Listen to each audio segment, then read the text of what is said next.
There we go. Um,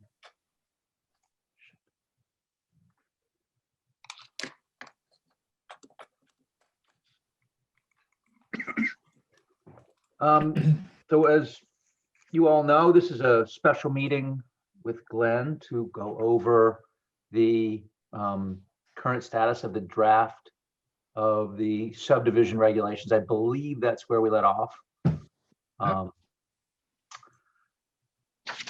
The heck of being formal, would someone like to make a motion to open, then we can hand it over to Glenn? So moved. Thank you. Second. All in favor? Vice Chairman Frank DeAndrea. Aye. Thank you. Secretary Scott Edmund. Yes, please. Sean's not here. Alan? Yep. I will vote yes. And Richard Wallace. Yes. Glenn, the floor is yours. Educate us. Perfect. Thanks, everybody. We started, as you know, we've been working on the zoning regulations and the subdivision regulations for some time. Subdivision regulations are the furthest along at this time on the zoning regulations. George and Aaron and I have been talking with Chuck, town attorney, to get his comments and feedback. So we anticipate in the not too distant future, we will be ready to start the discussion of the zoning regulations with you. But we did start the subdivision regulations last month. We got through roughly half of the regulations, and my notes have it starting today on page 25. We can proceed the way we did last time, which is sort of go page by page. If people have questions, thoughts, or comments, just please pipe up, interrupt, etc. And then we'll work our way through the regulations. Sound like a plan? Glenn, there was a suggestion at the end. I think Bill suggested that we put up a copy of the draft on the screen here for some folks for them to follow along. Okay, I have that up right now if you want. sure. Let me go and grab it. And the only reason is that as I'm talking, I can advance rather than asking somebody else to keep advancing the screens. Is that okay? Sure. Yep. I'm going to make you a co-host, Then I'll Glenn, so you can do that. I thought I saw share screen, green button on the bottom of mine. So Can you?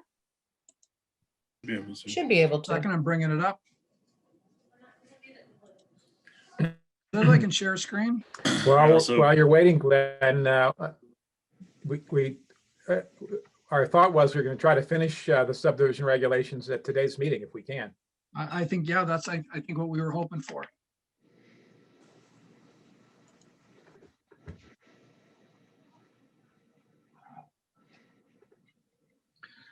Okay, so page 25 is where we start section 4 of the regulations. Section 4 is infrastructure improvement standards. So this is where we get into the nitty gritty of roads, drainage, and similar types of provisions.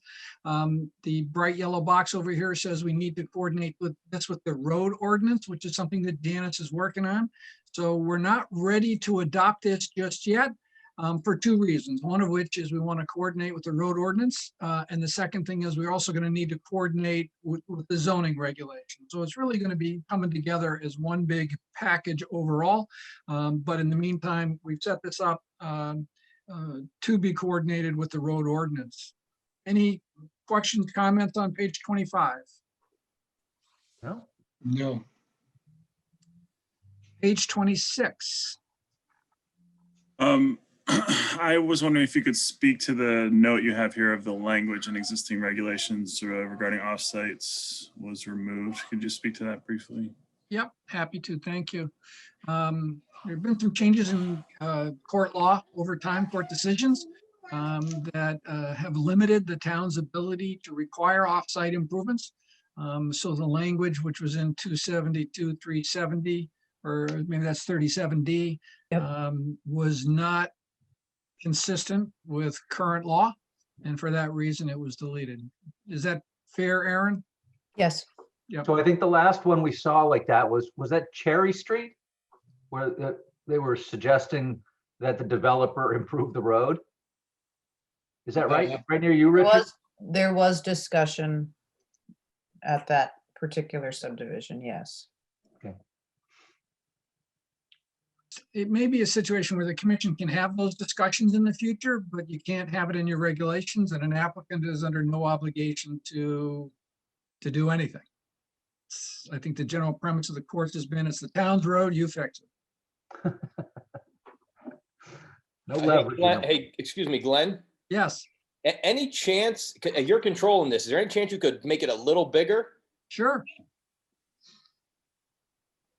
Well, Thank maybe you. that's, Holy heck. how does that look? It's better. That looks perfect to me. Yeah, and then I think, so if there are things we want to talk about at the bottom of the screen, I'll scroll down, but as I go page to page, I'll just start at the top and then we can scroll as necessary. So this is, again, page 26. Anything else on page 26? Not that I read. How about page 27?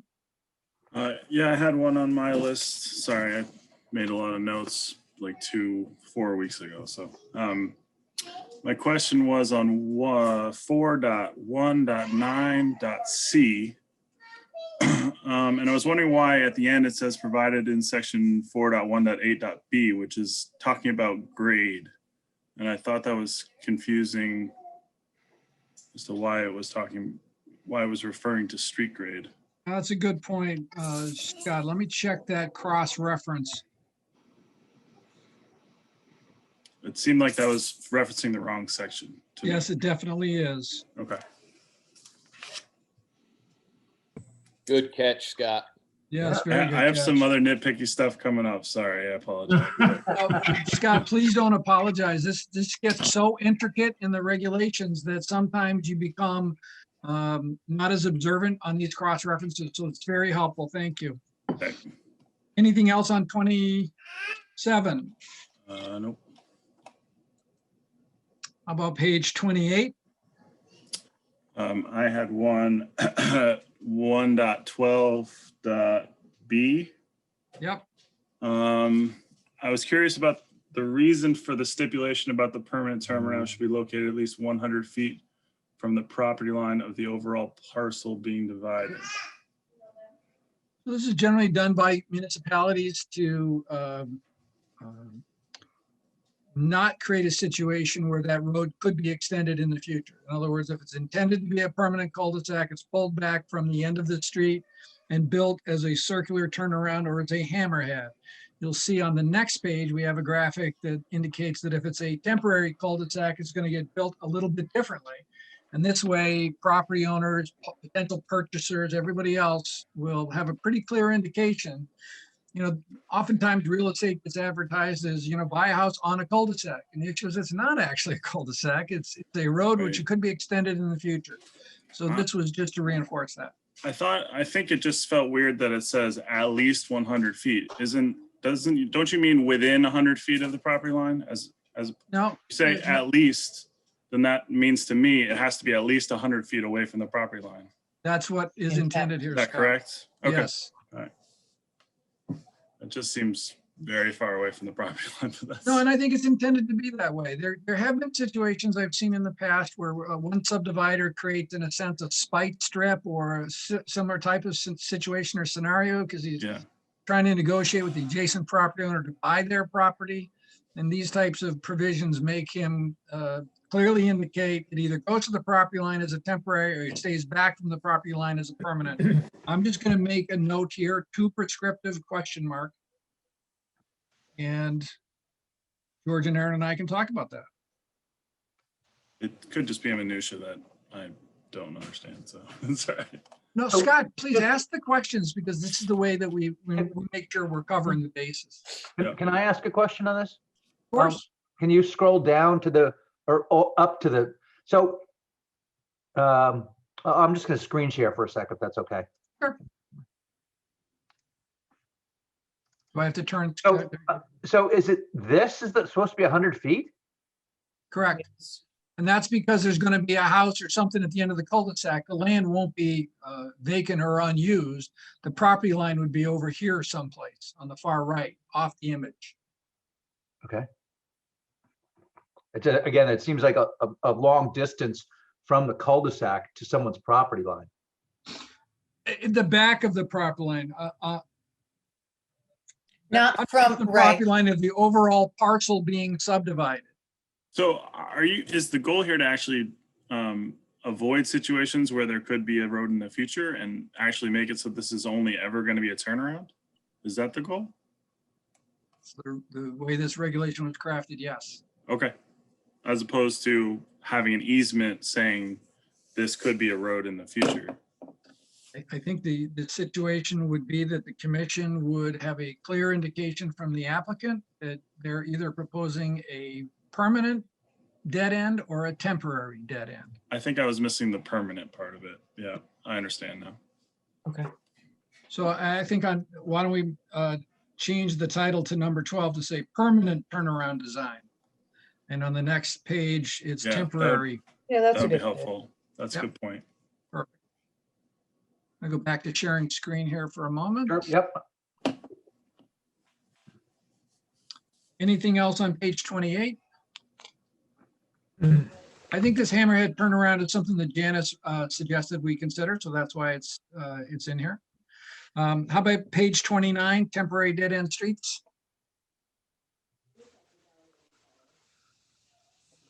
Now, this is intended to go to the property line of the parcel, and that would be the property line of the parcel here on the right. And Yep. there's this little paved spur at the end. So if you and your family take a drive down the road, you get to the end of the cul-de-sac to turn around and go back, you're gonna look at this and say, exactly what is that? So even though the real estate ad may say cul-de-sac, it should give you a verbal clue that, or a visual clue that there's something else going on here. I've actually, whenever I've seen these situations, I've seen them usually as hammerheads, actually, personally. But that was also North Carolina. It could be different here. Well, I think putting signs up doesn't always work because people take signs down. Right. And the interesting thing about these temporary turnarounds is that the gutter is established and goes through the cul-de-sac because it's going to continue. So it becomes sort of a curved road with the shoulders banked up. And it's pretty visually clear what's Okay. going on. And with Anything else the on idea, 29? with the idea eventually, if the road is extended to eliminate the circular nature and just straighten the road out? Yep. I think that's on the next page, if I may. So top of page 30, for street continuations, at this point in time, the cul-de-sac gets removed. It's the obligation of the abutter on the adjacent piece to connect the road, remove the cul-de-sac, landscape and grade, et cetera. So their easements are required here, provided to the town outside the standard right-of-way for the temporary turnaround area and grading associated with the future street extension. That sets the stage so that when somebody comes along to subdivide the adjacent property, here they continue the road construction and grade and complete the landscape.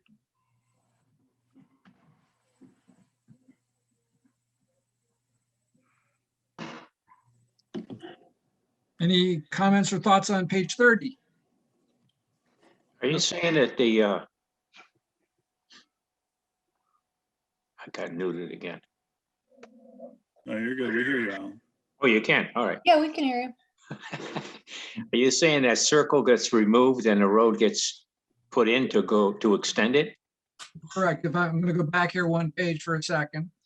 Can you see my cursor on the screen? Yeah, Yep. yeah. Okay, so what would happen here is that this property over here would be subdivided. The new road would line up with this center line and continue over. The curb line right here would be continued across. Okay, that's what I asked It you. would take this out, put the curbing in, get rid of this pavement. And at this point in time, this is a temporary situation with an easement. Maybe that's what I should do, is make that a dashed line. So that the easement now becomes the through piece. And then the easement outside of that. I think that's going to make it clear. Let me do that.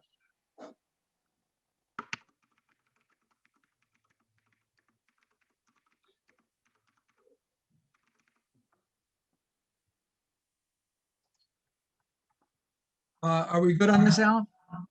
Yeah, except that I'm wondering about that property, which you're straightening it out and then you're gonna put in grass and whatever in the curb again. The house where you're got your little thing right there, what happens to that property? Is that going, it still belongs to the town, or does it give in to the people that are in that house or sold, or what's the story with that? No, I think this graphic is unclear. And I think I've used this for years, but nobody's called it out this way. But I think it's not as clear as it should be. So I think what we're going to do here is we're going to show this property line here continuing over. Yeah. We're going to dash this property line here because that's actually an easement line. And this property line here will actually go out to intersect. So if Okay. you bought this house, you are buying the property, which is basically this property line to this point and over and back. And this is your property here, but it's subject to a temporary easement for the cul-de-sac.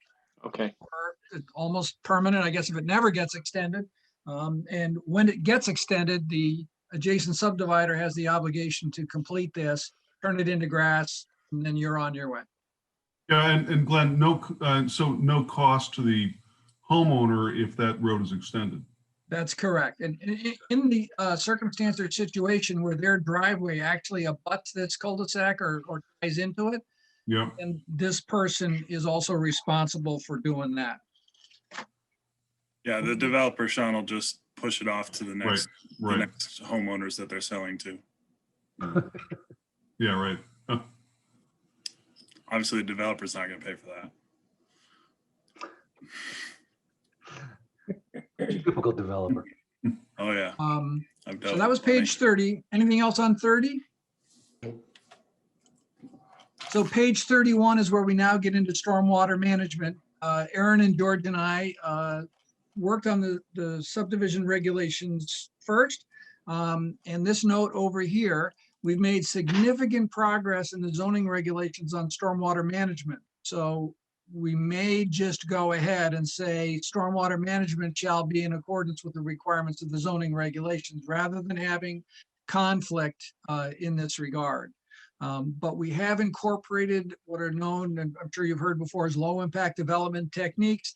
We refer to the Connecticut Stormwater Quality Manual, and we're using that as essentially a guide here for what should be coming to the commission and to the town in terms of stormwater management. Hey, Glenn, can you opine on, or just comment on how significant a change is this to what we have in place right now? Is it substantial? Is it minimal? Is it? I think LID is an evolving area. So I think what we've tried to do is sort of streamline the requirements and approach so that it's clear what developers and stuff need to do. LID is really a response to the characteristics of the site. So how much water can we infiltrate? How much water can we capture, detain, and other LID type approaches? So really this regulation is set out to require a process for addressing the stormwater management requirements. So we've coordinated this with Janice. I think we've incorporated the things that she thinks are going to work well for Guilford in the future. Okay, thank you.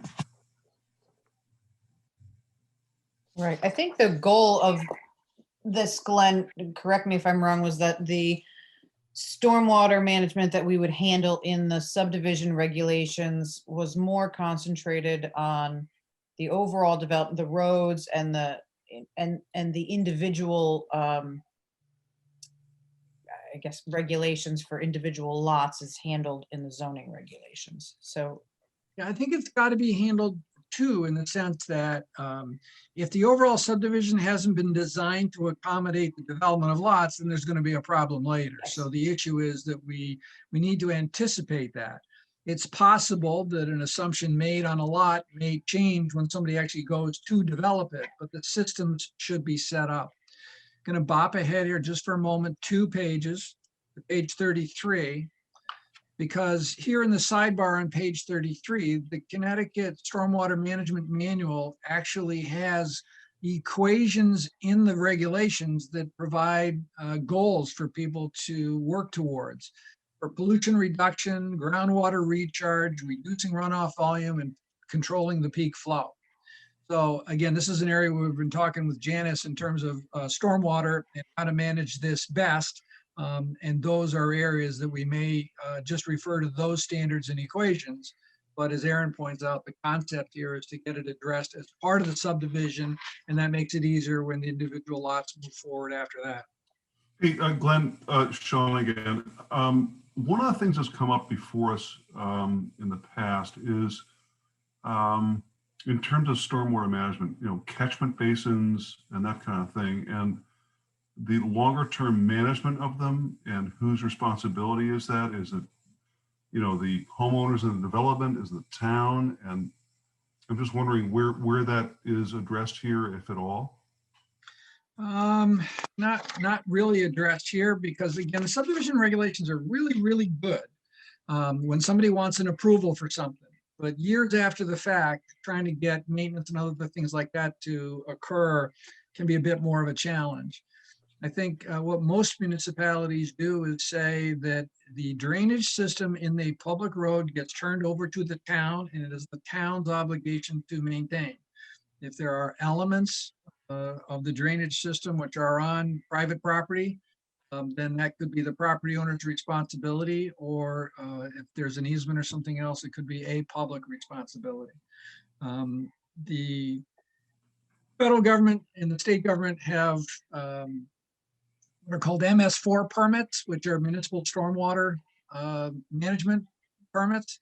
And those are now starting to be updated, and they're starting to talk about management plans as part of subdivision and other approvals, but they're not there yet. So that could be something which would be addressed more in the future.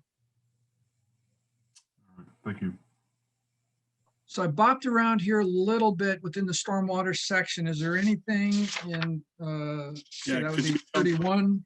jump 30. back to the previous page? Yep. I just see that 4 and 5 have the same header, and they probably shouldn't. Oh, yeah. So Yeah. that's good. Good catch. Yeah, so 5 should say quality of runoff. Good catch. Thank you so much. No, quantity and quality, right. Yeah. I actually read it as quantity, quality. We get into it very quickly in the sections, but Scott, nice catch. Anything else on up to page 34? Oh, I just want to have Scott review my will. I was just thinking the same thing. I'm gonna send all my letters to Yeah, Scott. the good news is he's going to catch any typos. The bad news is he may not do anything about your will. Yeah.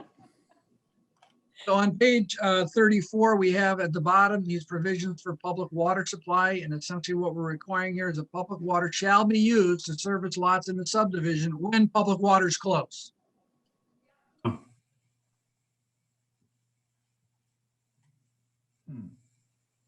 So Scott, is that so that is new? It's already in the health code. Okay, but there's a side note that says new. Underneath. Provision here is new, which is we've actually put in a standard which says if the distance measured from the existing water service line in the subdivision is within 50 feet times the number of lots which are theoretically possible.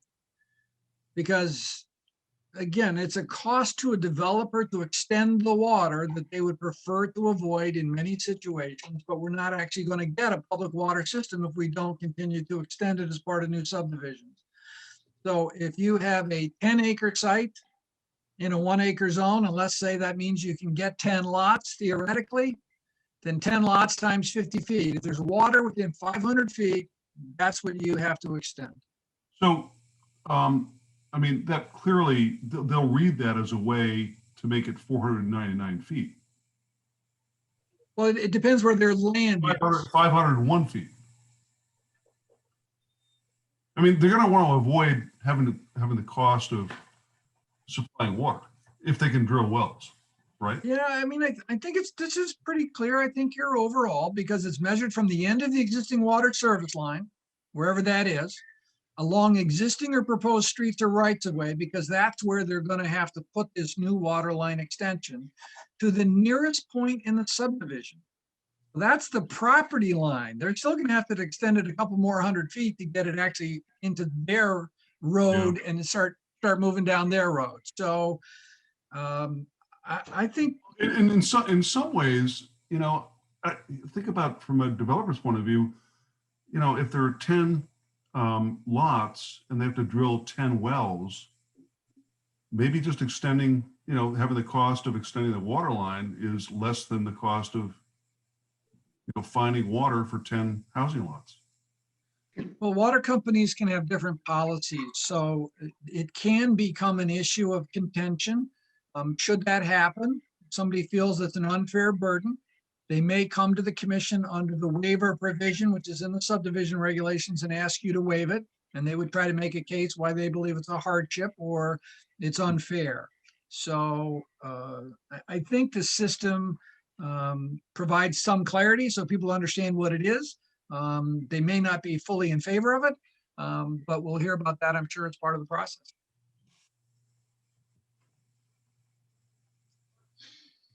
When The they're next- developing it, that's the time to do it. Yes, absolutely. Because if it doesn't happen, then it's probably not going to happen. Right, right. Because it's my understanding that if the property has access to public water, there cannot be wells drilled on the properties. Public water has to be brought into that. I think this is the Certainly that's what the requirement town here, wants. Richard. The health Pardon? code provides 200 feet.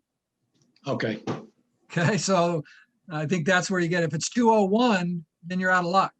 And what this provision here says, if your subdivision is large and you're doing 20 or 30 lots, then the distance just got longer. So you don't get off the hook if it's more than 200 feet away, because this provision now kicks in. And Phil, Glenn, that is new, too.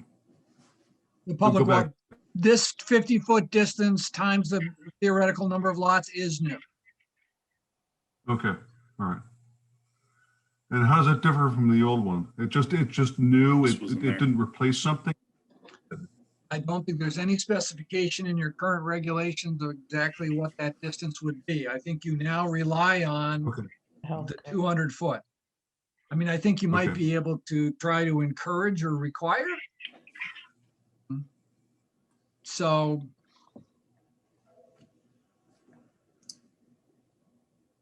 You know, I think in the way this is presented to the public, it's, you know, it's a way of clarifying the regulations, but also we have to be very, very cognizant of what is new and what is old, but just clarified. Yep. I think when the time comes, we'll put together a summary of major changes in the regulations as a executive summary for people. Maybe Okay. 2 or 3 or 4 pages or something that give people a clear indication of, you know, things which are more significant in possible impact. Thank you. That's a good idea. So section 4.4 is perhaps another one which is going to create some additional conversation. This is fire protection water supply. I believe there's a provision in the current regulations that says if there are, help me out here, Aaron, if it's 7 lots or more, you have to put in underground fire protection. Is that correct? I think so. Let me clarify. Hold on. I mean, that's what it says right here. Yep. In B. The fire department has expressed a desire to remove the 7 lot threshold so that even if somebody subdivides 1 or 2 lots, they would have to put in a 30,000 gallon underground water storage tank. And so Is there an exception for if you have like a pond on the property? the fire dry department's not hydrant. wild about the ponds. because they require maintenance, they silt up, they can be pumping them and it actually sucks muck in, and then in the middle of when they need it, it's not working. They have to go out, maintain, sometimes do blowback, and I think they would like to try to make a transition to underground water storage tanks. Glenn, is there any kind of standard, either mandated or recommended by the state or, state fire departments? I mean, I just wonder where the 30,000 gallon figure comes from. It's the NFPA, isn't it?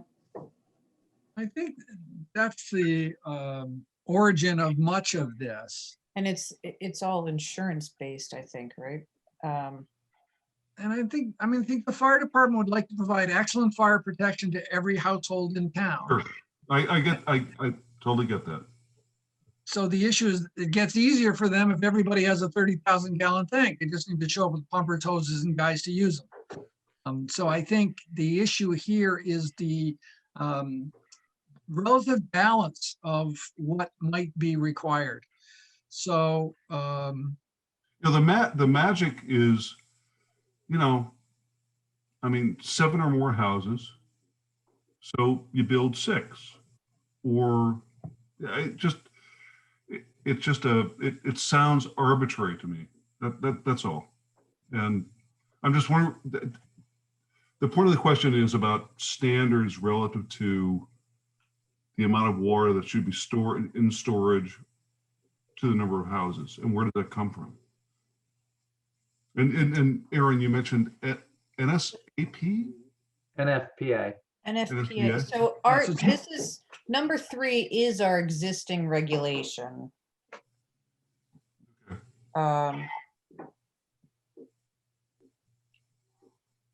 And you say that the fire department wants to eliminate the 7 house threshold? as part of our work Yeah, on the so they would regulations, want- I reached out to all municipal departments to get comments and feedback and input. And this is the feedback we got from the fire department. And that's what they would like to have occur as part of the regulations. It's here as a sidebar note because we haven't incorporated this. If we move to public hearing on adoption, they may show up and comment on this particular issue. I don't know of any reasons why this hasn't worked in its current regulatory form. I think I know one town that tries to do a fee in lieu of, which is that if you're not going to put in a fire tank, then you can put money into a fund, which will be used to install fire tanks in strategic places in the community. But our ability to do that is also somewhat limited because of the concept of the offsite improvements, et cetera. So that's an area which is a little more risky. Yeah, and the difficulty in that is just establishing the fee. Aaron or George, can you speak to how I many think- fees- Go ahead. Yeah, I don't believe that the town wants to do fee in lieu of. Can you speak to how many of these are in the town right now? Of tanks? Sure. So there are quite a number of them. And there have been some. I guess And the the question, town like, is is this- currently getting grants to install them in other areas. Okay, so it's common then. Within right of ways. Sure, there are a good number of them up there in North Guilford, anywhere where there's not public water. It does seem tough to require somebody who's just doing a 2-house to pay what I would imagine is a pretty good sum for this, but at the same time, it's good for public benefit as well. So that's an interesting one. Yeah, you could be upwards of $100,000 to get one of these things installed. Easy. Yeah, They're- right. They're big tanks. Of course, yeah. Well, who's paying for that? They would have to. Alan Brown. Yeah, who's paying for that? The You. developer. That 30,000 gallon tank that we just stuck in the ground. We got 7 houses there. Who's paying for it? Well, you would divide by 7 in that case, right? You Yeah, I divide, know. I realize it's not one person, but I'm saying is it divided among the 7 people? It typically, is. that's what the developer would do. But So it goes into the price of developing the house. Correct.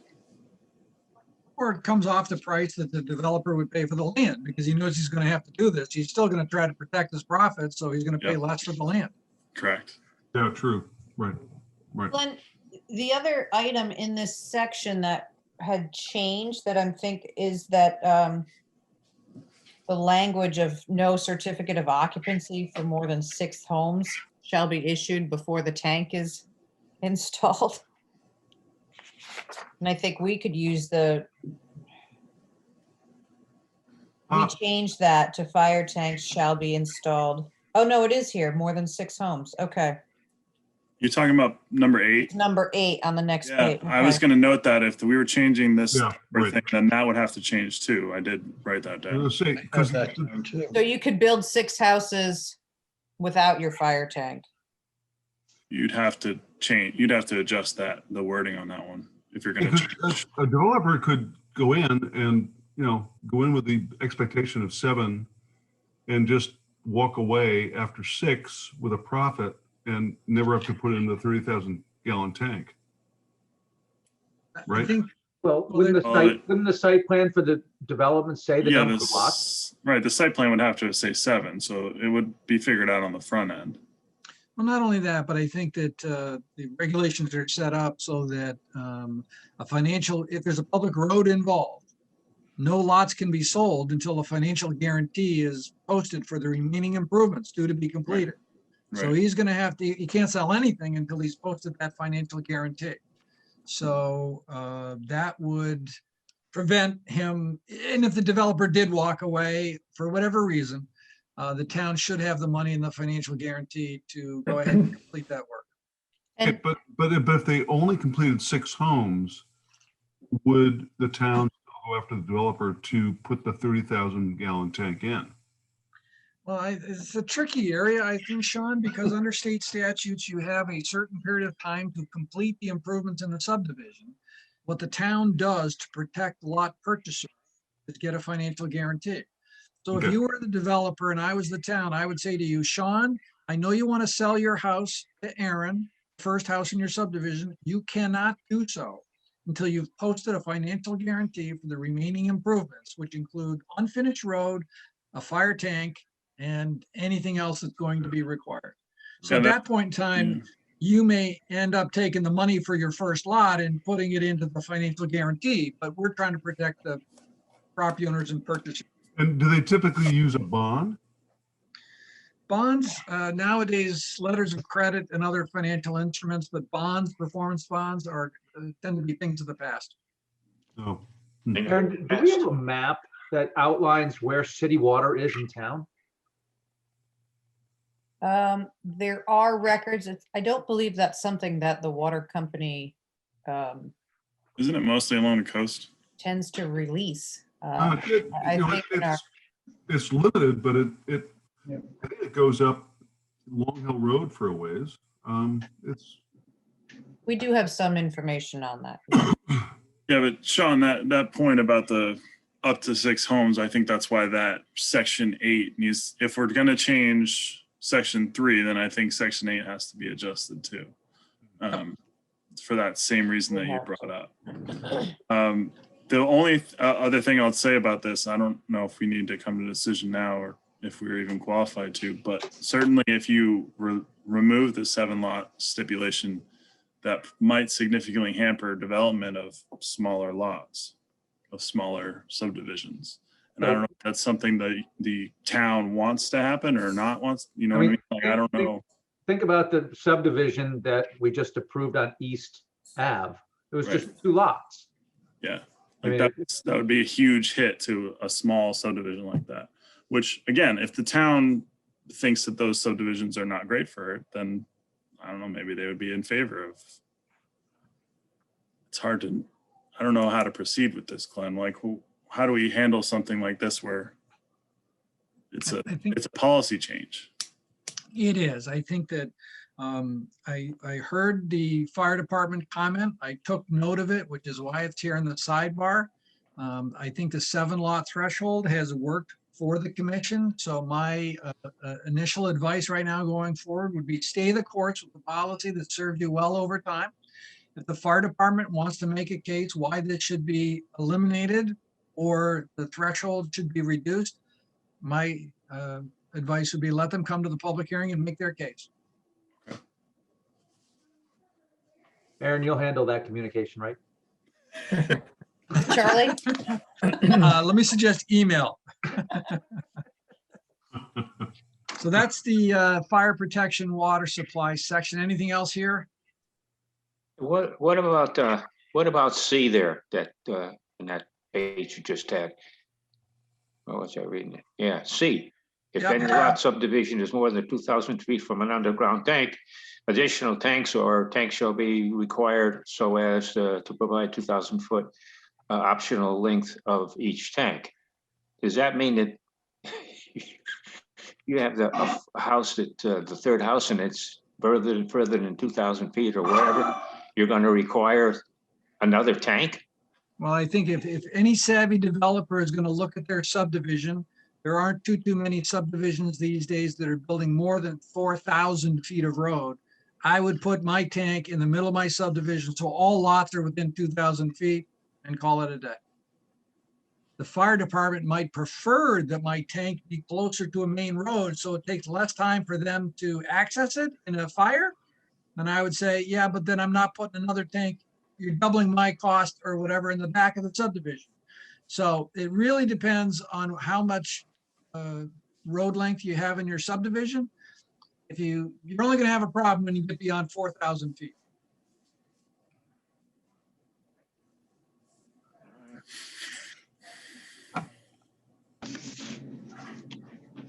Anything else on fire protection? Looks good. I think in terms of wired utilities, the basic requirements, everything goes underground and installed at the developer's expense. And what is our current requirement is for them to be underground? I think you have to ask for a waiver if you're not going to do it. Should there be rock or some other type of situation that, would perhaps present hardship, you can ask. But I think the general sense is that they're underground. Is that fair, Aaron? Yes, Yeah, that's correct. That's just, unless it's an existing road, that's already above ground. you're gonna have a lot fewer people out of power when storms hit. So that's a good thing. Next section has to do with easements. These are all sorts of reasons why we might have easements on property. They could be drainage easements, water mains, access for maintenance to bridges or culverts or sightline easements and other things like that. So these are basically the requirements that the easements have to be shown on the subdivision plan. They have to define the rights and other things like that that are involved. They have to get filed on the land records so that we fully are able to implement and maintain the subdivision.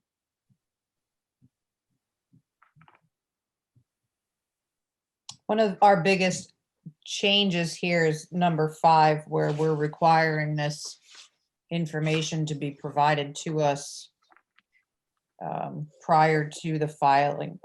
We have, quite often we're chasing down documents or not finding documents because the subdivision map has been filed and lots are, they're looking to develop, and we don't have all of the language for these easements. So this is helpful to staff to have. Probably Aaron, thanks for that. I think it's a good idea to remind the commission under Connecticut law, following the commission's approval, the applicant has 90 days to file the maps and can request 2 additional 90-day extensions. So he or she has 90 days to go ahead and get all these easement documents and everything else together. If they're in a big rush and they want to file right away, then they got to get their easements done right away. But the general rule of thumb here is going to be that the chairman doesn't sign the maps for filing unless the easements have been prepared and provided. And so now map goes on file, the easement documents are ready to go as well. Have we had issues getting those in the past, Aaron? Yes. Okay, good. Let's make it clear what has to be done then. Section 4.7 has to do with field monumentation. This is both monuments on the street. These are what they call concrete mirror stones that actually go at angle points and tangent points along the roadway, and also steel rods or pins on lots to document corners, turning points, and other things like that. So this requires that that be done. It identifies them as a improvement to the subdivision so that these lots can be surveyed and everything else in the future. And the financial guarantee provided shall also contain a provision that provides funds for the installation of those monuments and steel pins if it's not done by the developer when the time comes to accept the road. So when we had the subdivision on, what is it? Long Hill. Was it long? No, it was the one over across from Bishop's. Remember? On Peddlers? On Peddlers, where where they specifically asked us to waive the requirement. Remember that? Or, no, that was a conservation easement marker, wasn't it? I thought he didn't want to put in the pins. He didn't No, want. he didn't want to install the conservation markers prior to issuance of his permit. So he asked that he could apply for his building permit prior to filing the, prior to actually staking the conservation easement. I think he was Which he trying to ended up avoid doing He was beforehand. trying to avoid stake twice, right? Or something like, that's what he was trying to avoid. Yeah. Yeah, it ended up that he didn't need that.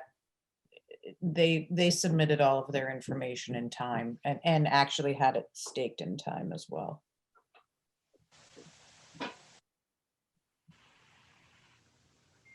The next page, section 4.8, has to do with driveways. One of the things that Janice has been looking at is whether or not it would make sense for Guilford to adopt a driveway ordinance. Subdivision regs are really good when somebody wants subdivision approval, but later on, when something happens or driveways get changed or whatever, if we're relying on the subdivision regulations, they really don't apply because it's not a subdivision. So we're thinking that an ordinance is a better way to go. But there is going to have to be perhaps some type of ordinance package, which is the road ordinance, maybe stormwater, maybe driveways, et cetera. So this is shown in the regulations, but crossed out text. Because at this point in time, we're thinking all of this stuff may move, but if it doesn't, we don't want to lose it. And so that's why it's here. That's why it's lined up. So Glenn, where would it go? Would it stay in the regs or would it go somewhere else? No, I think that what we would do is say, section 4.8 would say, all driveways shall be installed in accordance with town ordinance 562 or whatever it would be. Okay. So you have to demonstrate that you can provide a compliant driveway. It would be an unfortunate situation if a property was purchased by somebody assuming they could get a driveway in only to find out they couldn't. That would be, so we would want to maintain that. Okay. Section 4.9 is sidewalks, conditions where sidewalks would be provided. We're aware that we have the Safe Streets Task Force that's doing its work.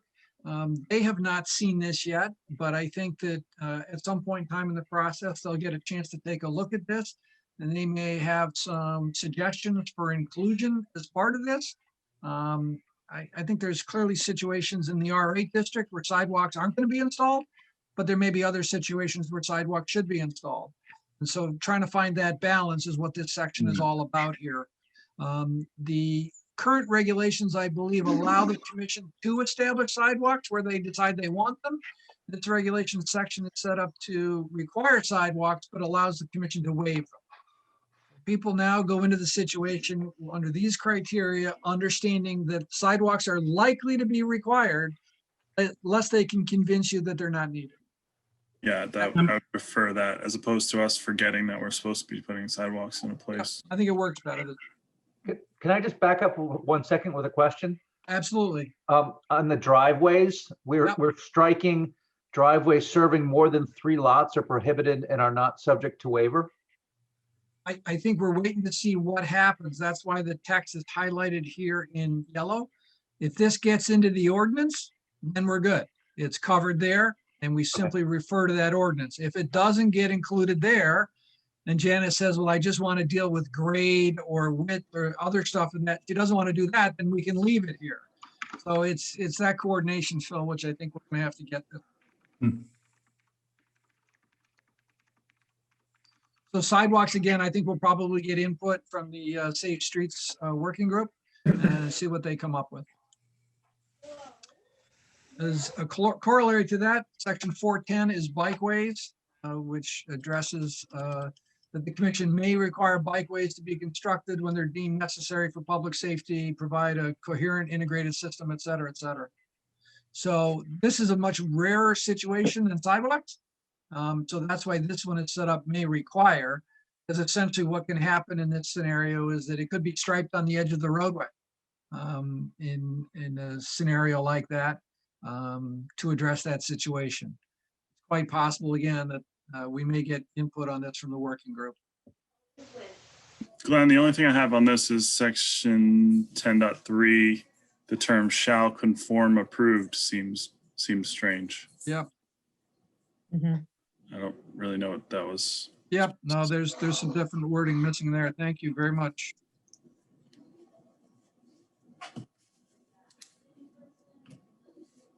At the bottom of the page, section 411 is street lighting. Some towns have different policies on street lighting.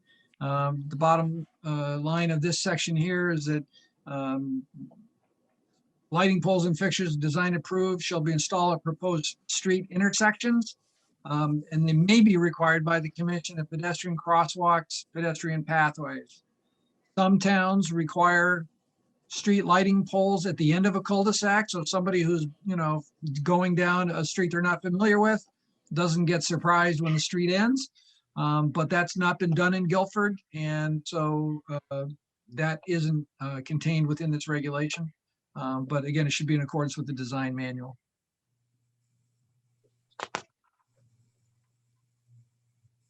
Section 412 requires street and traffic signs such as stop sign, street name sign, yield, in accordance with the manual on uniform traffic control devices. Again, the developer's responsibility.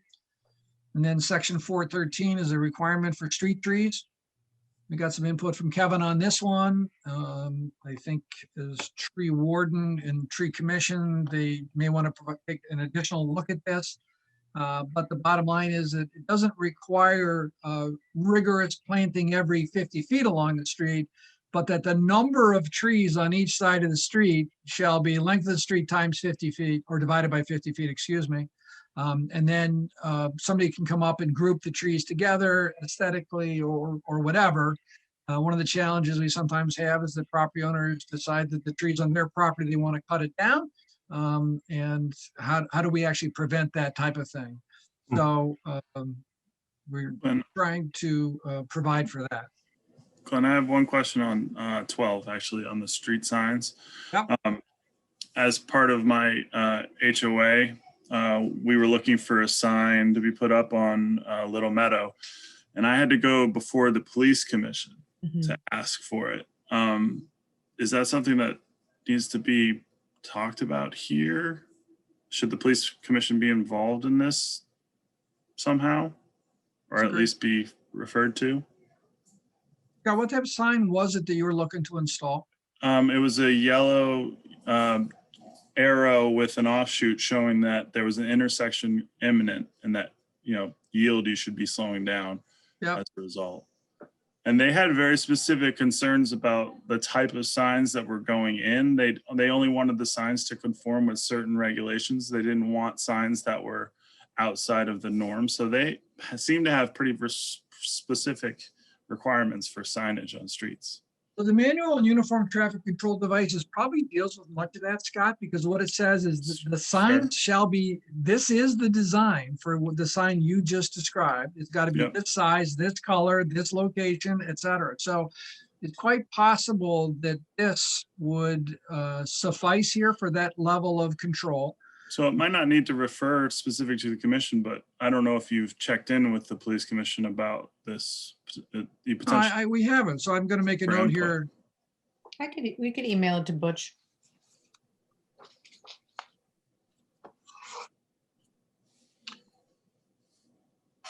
And then any comments on street trees? I guess only that, are we providing any guidance in terms of the size or? Yep. Yes. No? So number 7 here, it says Okay. unless otherwise approved by the commission, street trees shall be at least 3 inches in caliper, at least 10 feet height at the time of planting. So they can't be saplings. They've got to be, nursery stock. They've got a little growth to them. And they're going to make a difference and then hopefully thrive over time. We picked out approved street trees. People can suggest other things, but we think, and this is again based on Kevin's input, we think that these trees would work well in Guilford, native, thrive, etc. Is that a change, Glenn? Yeah, I mean, I think that the list of approved street trees, I don't think we've had that historically. Okay. Aaron, what were the trees that were planted up on, is it Great Hill or up in North Guilford that Those are Bradford pears. they just And they all, got ripped to pieces? they're fast growing, but they're not very strong. I'm glad it's not on the list. Where was that, Phil? It's up, what's the name of Love it? View.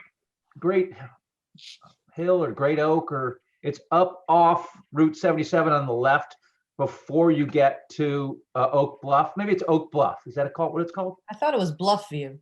Bluff View. But they had planted these trees along the street and 90% of them are just shattered. I mean, Yeah. They looked lovely when they flowered for a few springs. And that was it. now it looks like a war zone. And Yeah. I think that's our intention here, is to try to get things which actually sort of enhance the streetscape overall. One of the things I didn't mention is back beforehand, it does allow for existing trees to be Yeah, that is new. You're right. retained. So you don't actually have to plant new trees if you save existing trees. And since existing trees are more mature and basically, I guess, existing, they're likely to Hardier. last longer. So I think that's everything on section 4. Anything else on section 4? So section 5 is application related procedures here. So this lays out what happens for a potential applicant or neighbors who may be interested. We tried to lay this out a little bit like a flow chart in terms of kind of sequential steps. So the first situation we've called out for people is the opportunity for a preliminary staff review. People can come in and see Aaron and George and talk about their application. We encourage them to do that rather than just show up. So most people do this, so we don't necessarily have to call it out, but we have. The applicant, I would defer to Aaron. Aaron, do you think that is necessary? I mean, would you like that to be in the regulations? Sure. I think it's fine the way it's written. Yeah.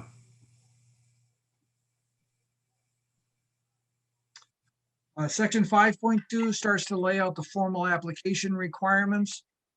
The application forms, the application fee, a site development plan is required to demonstrate how you're going to be developing your property. A record subdivision map is required. The record subdivision map is what gets filed on the land records to create these lots.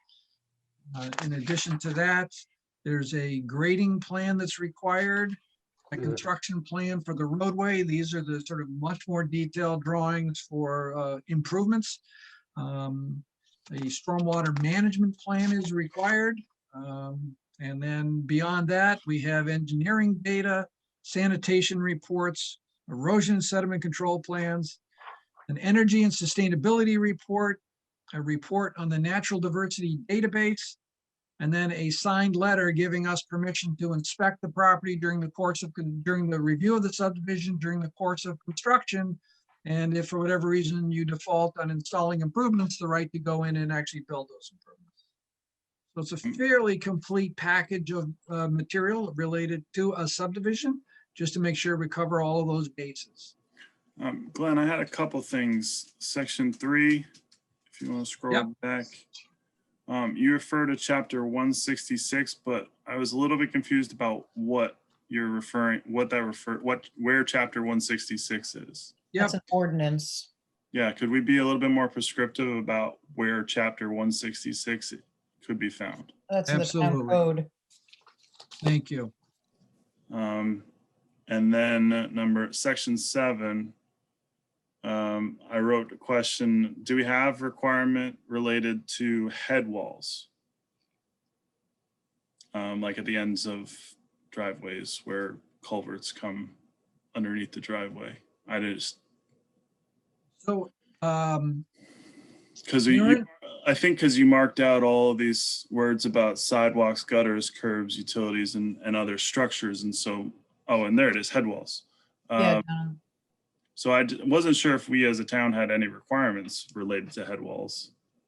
we do. The Janice. engineering department has a design manual which lays out, I would how hope that they do. catch basins are to be built, how, Okay, you do all of this. So I believe all of that stuff is in there. And in here, I can't find it right off the bat, but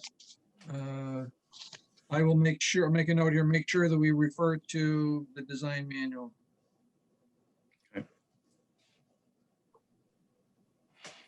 That's all I had for this section. Thank you again.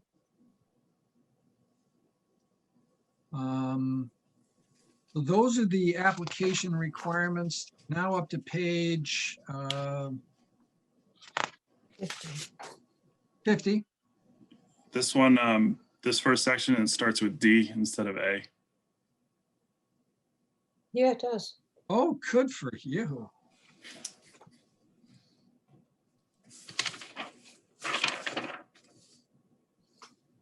Dad, I got your email. I'm sending you my will. As long as you put me in it, I'm good. There you go. I wish I thought of that. Good for you. So there's possible additional application requirements, which include a flood hazard report, stormwater maintenance report, if there's any type of stormwater facility, retention basin or whatever that could silt up. Stormwater management plans for individual lots if we think it's necessary. There's a statutory provision about notice to holders of conservation restrictions. Commission may require field staking of the road center line so that they can walk it and get a feel for how this will lay out. And then there's a statutory requirement for a water company certificate. So all of that appears on page 50 and 51 in terms of getting the commission the information that you need to review an application.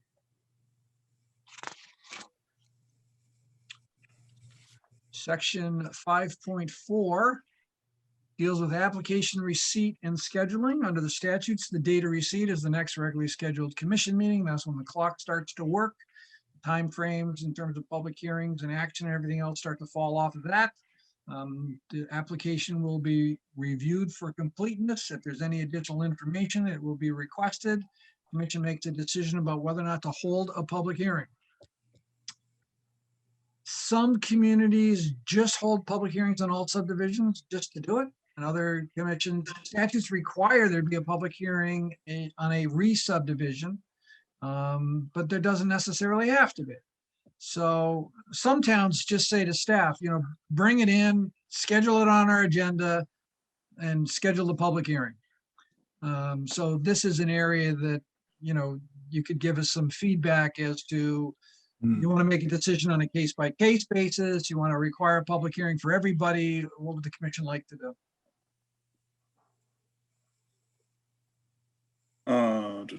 Are we in section 4? Is that where we're? Yeah, page 52. Oh, I'm on the next, my comment's on the next page, sorry. I like the case by case. Yeah.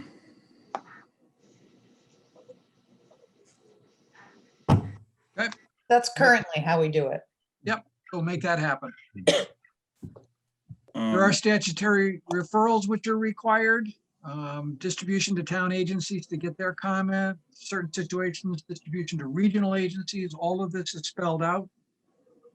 Yeah, my question in this section was, do we need to specifically call out DEEP, or is that understood?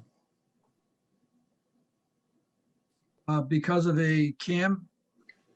Is that Yeah. what you're thinking? It's a standard referral that we do. I guess everybody already knows to do it as it is, so maybe it's just something they know to do. It's only for a CAM. If it's a Yeah. CAM related, that would trigger a deep referral. Correct. But otherwise, typically, we do not refer subdivisions. Okay. To the state. Does it make sense, Aaron, to add that in here? It is a zoning, the CAM is a zoning related provision and the referral occurs through there. But would it make sense? And I think we get to that anyway, because we say the subdivision has to be in accordance with zoning. Or do you Right. think it's more user friendly to actually just say here, if you're in a coastal boundary, then you have to, file you have to do the CAM referral. What do you think? No, we reference, well, the subdivision, it references Oh, hang on, is this it right here? wetlands. Hang on, number 7. Excuse me, 6B.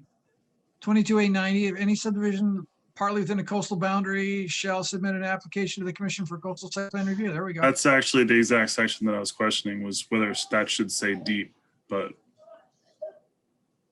because it says planning and zoning commission. It is planning and zoning. It's not a mandatory referral to the state. We've been referring applications as a matter of policy, Okay. our coastal applications, but there's only a limited Authority, yeah. authority where we are mandated to refer to the state. Aaron, do you have public water supply watershed in town?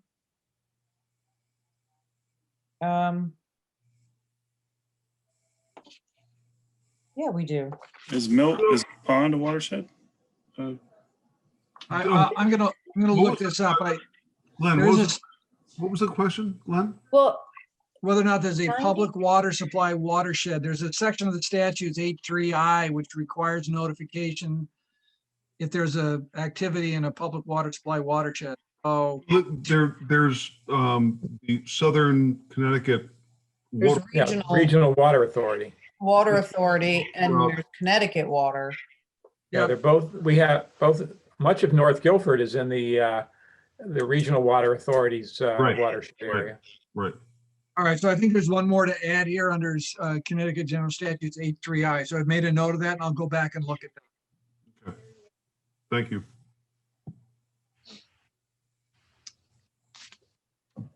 I think, and there's some statutory provisions about referrals to other municipalities.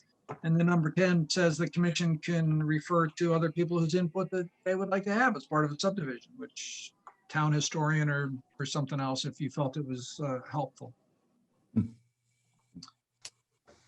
Section 5.5, it was with regard to the public hearing notices. Will be notifying abutters by certificates of mailing. Put a sign on the property, visible and legible. Yeah. Glenn, this one's really bad. I apologize, but That's all right. section 4D, said sign shall be erected at least 14 Oh. days. Good for you. Thank you. Now you're just showing off, We're Scott. gonna mute I you know. soon. Okay, now Scott, I'm sending you my will too. I got another one. I think- I have that one down too, Scott. There you go. All right, Richard, thank you. Everybody's gonna pile on. Oh yeah, Scott, we saw that already.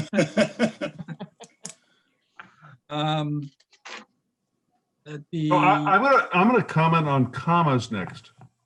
there you go. Do it. Oxford commas. There you go. Section 5.6 is with regard to presentation and a public hearing in terms of timing, et cetera, what's going to be happening there. Section 5.7 is application processing and action. So if it had to go to the Wetlands Commission, we have to wait for their report, give due consideration to reports received from others, and other decision-making provisions in this section.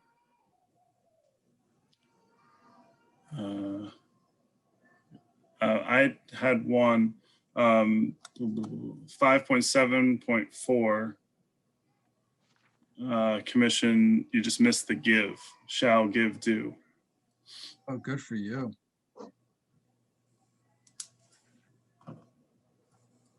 Thanks again.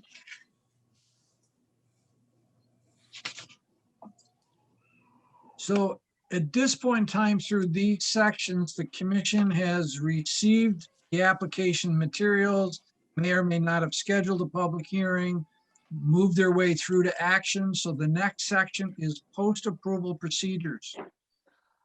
So the applicant has to finalize their plans to reflect any conditions of approval established by the commission. They have to get the chairman's signature on it. We've made provision here for final approval. We are going to have to make some changes on this section.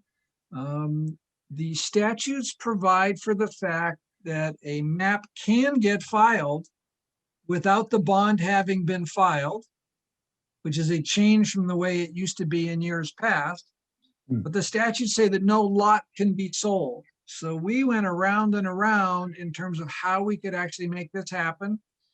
And we got some input from another municipality in Connecticut that establishes a restriction on lots in a subdivision. So it gets filed along with the subdivision map and the deeds. And that restriction cannot be released by the town or by the commission until a financial guarantee has been filed. So rather than trying to remember this and keep track of it, it's actually a restriction on the land record that would then need to be released. So it seems to be working in this other municipality, and we think it's going to work here. So we're going to incorporate that into the regulations. Okay.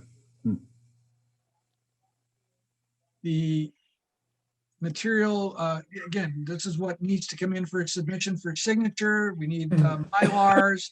He's got to provide deeds and certificates of title and other information to make a nice, neat little package for the commission. The chairman will sign, or the secretary. Commission delivers the plans back to the applicant for filing within 30 days. The maps get filed on the land records along with the other documents, unless they've requested the 90-day extensions or whatever. This is the situation, the provision of the financial guarantee. And again, this is the area where we're going to be going through to make sure that we've got this covered for the filing of a financial guarantee.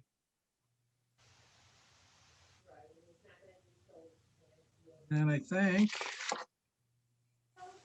there's a provision in here which allows for modification of approval. If somebody discovers something out in the field or they want to modify a lot or anything else, then they can come back. It's not considered a re-subdivision under certain situations, but in other situations it could be. And so that's where these provisions kick in. Section 7 of the regulations deals with construction procedures. This generally does not involve the commission, but we do require that erosion and sediment controls be in place. There be a pre-construction conference, the clearing and grading on the property happen with good forestry practices. You can't bury the stumps, et cetera, on the site. We have provisions related to fill materials or, and other construction issues. Janice may include some of this stuff in the road ordinance, so we may not need it here, but right now it's here for use as part of this process. The regulations provide for inspection of the improvements. If the town's going to be accepting the road, then we want to make sure that the rough grading is done correctly, the gravel, the processed stone, binder, and the finished course of pavement, et cetera. And so we get a well-constructed road when we're all said and done. 7.6 outlines the period for completion of improvements.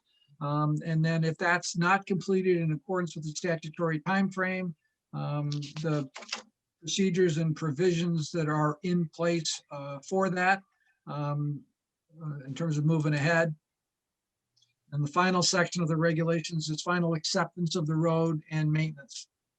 So that really completes the subdivision process. We received the application, processed the application, improvements have been built and eventually accepted, and maps on file and lots are being sold.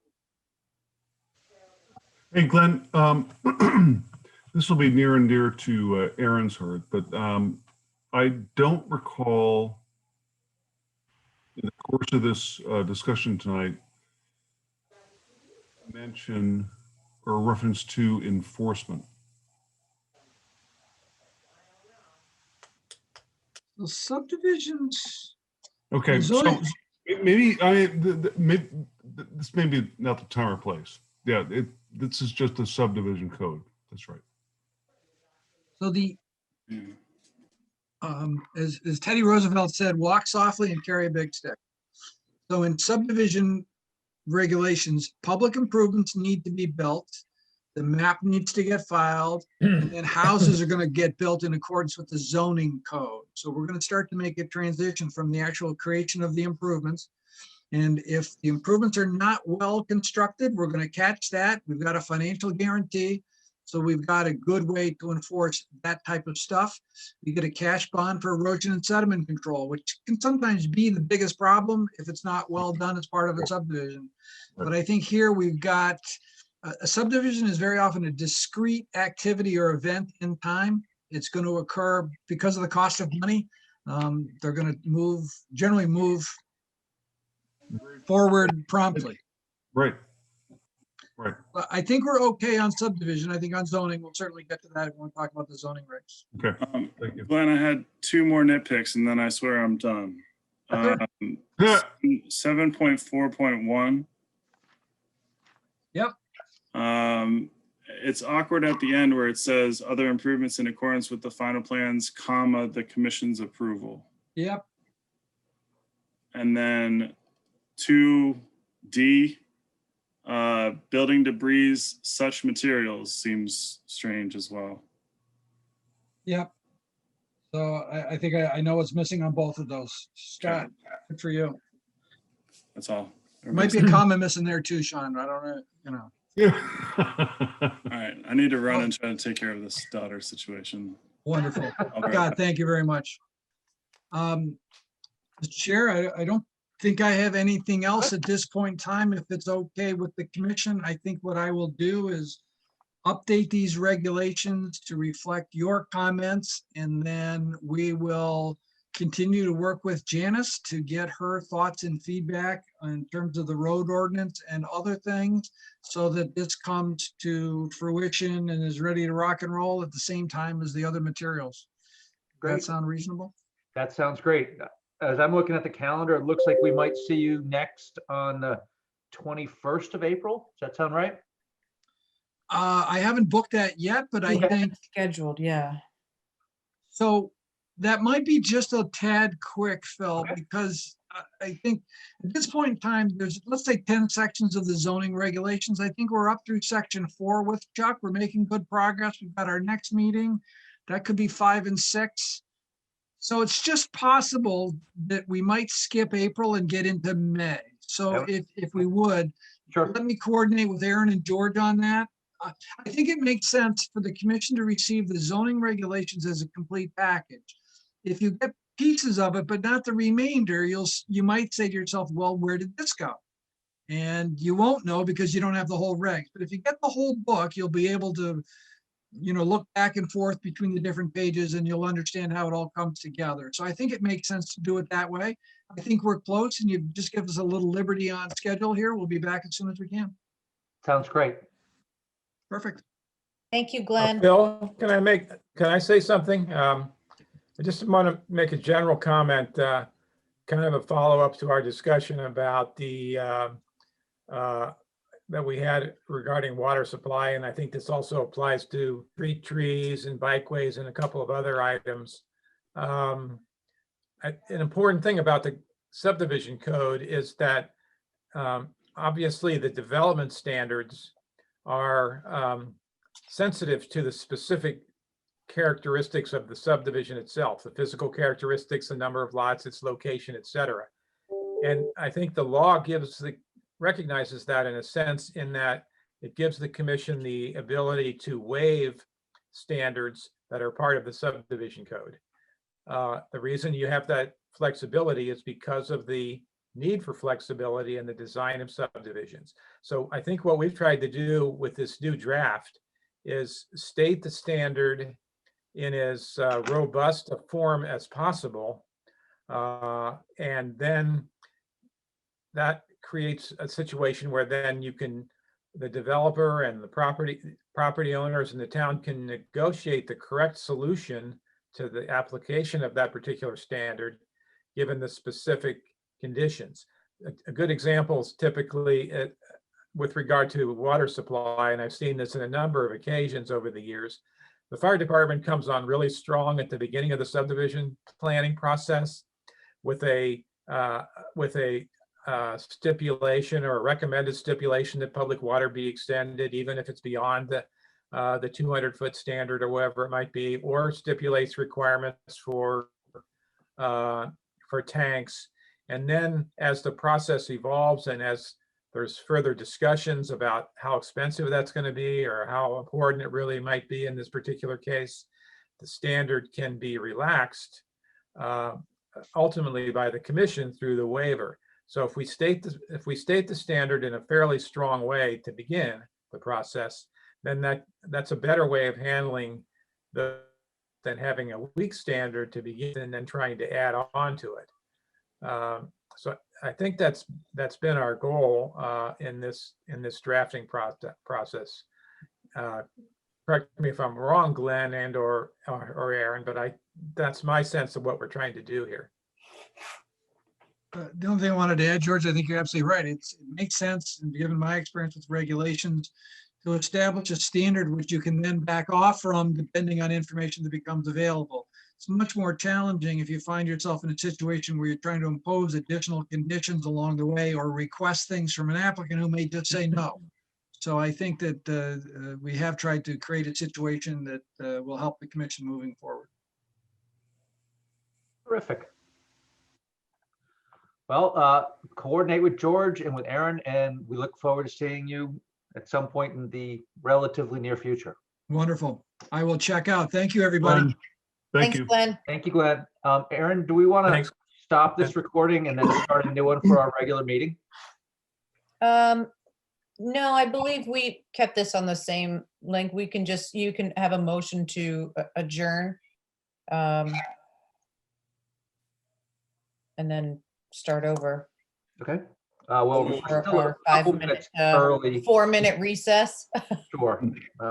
Yeah. Take a Would quick someone like to break. make a motion for a 4-minute recess? So moved. Second. Good. All in favor? Well, you could, Aye. Aye. okay. Aye. By unanimous consent. Thank you. Okay, go ahead. Would someone like to make a motion to adjourn a special public meeting reviewing the subdivision code? So moved. Second. Second. Second. Thank you. I'll do a roll call vote. Frank DeAndrea, Aye. Scott Edmund, Yes. Sean Cosgrove, not there. We'll wait on him. Alan Brown, Yeah. Jamie, you don't want it there. Bill Yeah. wasn't there. It's there. I will vote yes. Richard Wallace, Yes. the motion carries. We will put Sean down as abstained. Okay. Why don't we proceed with our regular meeting? Will the meeting of the Planning and Zoning Commission for Wednesday, March 17th, St. Patrick's Day, please come to order. This evening's meeting will be a virtual planning and zoning meeting via the Zoom platform. Our procedures will be as follows. 1, when you first enter the meeting, you will be in the virtual waiting room until the meeting host admits you. 2, please be aware that your camera, if you have one, and your microphone will be muted by the meeting host when you enter the meeting. You can turn on your camera at any time so you can be seen by others if you so choose. In order to run an efficient and orderly meeting in this new virtual environment, unless otherwise stated by the meeting chair during the meeting host will keep everyone other than the commission members muted. You will still be able to hear everything said by the commission members, even if you are muted and or your camera is not on. There will be the opportunity for public comment during the hearings, at which time public participants will be unmuted. The secretary will read the legal call of the meeting as published according to Governor Lamont's Executive Order 7B. 4, during the public hearing, the applicant will be invited to present the application, explaining to the commission and others present what is being requested. The meeting host will share all related documents on the screen as needed. In addition, all applications and supporting materials for each application on the agenda are available through the public meeting calendar page of the town website, www.ci.guilford.ct.us, and also through a direct link on the planning and zoning page. 5, comments of town agencies will be read for each application if there are any. There will be clarifying questions from commissioners. 6, there will then be the opportunity for clarifying questions from the audience. Please raise your hand through the Zoom platform and wait to be called on. First, those who wish to support the application may come forward. Second, those who oppose the application may then come forward. As this is a public hearing, it must be recorded. It is necessary for speakers to identify themselves each time they speak by stating their name and address. 7, the applicant will then have the opportunity to address any questions or concerns raised by the public or commissioners. 8, once the public hearing is closed, the applicant is free to leave or remain for the balance of the public hearing and the regular meeting, during which time the commission will try and reach a decision on each application. Each applicant will be notified in writing as to the decision of this commission and has the right to appeal to Superior Court if desired. 9, decisions of this meeting are available the day after the meeting by calling the Planning and Zoning Department at 203-453-8039 or by emailing planning.zoning@ci.guilford.ct.us after 9 a.m. 10, all actions taken tonight by the commission will be on a roll call vote. All commissioners and staff will identify themselves before speaking. Seated this evening are the following members: Richard Wallace. Good evening. Alan Brown. Scott Edmond. Hello. Sean Cosgrove. Hello. Jamie Stein. Hello. Frank DeAndrea. Good day. And I'm Phil Johnson. Staff present is George Kroll, our town planner. Aaron Mannix, the zoning enforcement officer. Lisa Piombino, the planning and zoning administrative assistant. This morning meeting will be recorded via the Zoom platform and made available on the town website for viewing. The secretary will now read the legal notice. Thank you, Mr. Chairman. Notice is hereby given that the Guilford Planning and Zoning Commission will hold a public hearing on March 17th, 2021. Due to the COVID-19 pandemic, this meeting will be conducted through a web and phone meeting only. Attendees are advised to not go to the regular community center location because a physical meeting will not take place. See below sign in information to Zoom meeting. Meeting ID 962-2852-7599, passcode 701352. The following applications will be heard. Ocean Co. LLC, 506 Whitfield Street, map 29, lot 100, zone C2-M, coastal site plan and special permit application per section 273-75Q2 to allow outdoor music at Pause Place Restaurant. Gerald P. York, 75 Clear Lake Road, map 95, lot 19, zone R-5, special permit per section 273-338B to convert detached garage into art studio. Nancy M. Bishop, 64 Trolley Road, map 8, lot 63, zone R-2, coastal site plan for the removal of existing deck to be replaced by a shed. Copies of these applications are available for inspection in the Planning and Zoning Office and on the town's website, www.ci.guilford.ct.us. At this hearing, persons may attend by either phone or web connection and shall be heard. Pursuant to the Governor's Executive Order 7B, any materials relevant to matters on the agenda, including but not limited to materials related to specific applications, if applicable, shall be submitted to the agency a minimum of 24 hours prior and posted to the agency's website for public inspection prior to, during, and after the meeting, and any exhibits to be submitted by members of the public shall, to the extent feasible, be submitted to the agency a minimum of 24 hours prior to the meeting and posted to the agency's website for public inspection prior to, during, and after the meeting. All written correspondence shall be submitted to planning.zoning@ci.guilford.ct.us. Documents are available at the Planning and Zoning Office. Dial 203-453-8039 for assistance. In accordance with the Governor's Executive Order 7I, this legal notice is being published on the Town of Guilford website, www.ci.guilford.ct.us, dated Guilford, Connecticut, the second day of March 2020. Phil Johnson, Chairman. Thank you. Lisa and or Aaron, didn't we already hear Trolley Lane? That's correct. That was heard at the March 3rd meeting. So so if that- anyone's here for that, be aware just that redundant. you should probably review the videotape because we handled and approved that special permit at our last meeting. So would someone like to make a motion to open? So moved. Second, I'll call a vote. Frank DeAndrea, Yes. Scott Edmund, Yes. Sean Cosgrove, Yes. Alan Brown, Yes. Jamie Stein, Yes. Richard Wallace. yes, I shall also vote to open. First item on our agenda is Ocean Co. LLC, 506 Whitfield Street, map 29, lot 100, zone C2-M, coastal site plan and special permit application per section 273-75Q2 to allow outdoor music at Paws Place Restaurant. This is, was tabled from 1/6/21. Is someone here from Ocean Co. to present this application? Mike, you're muted.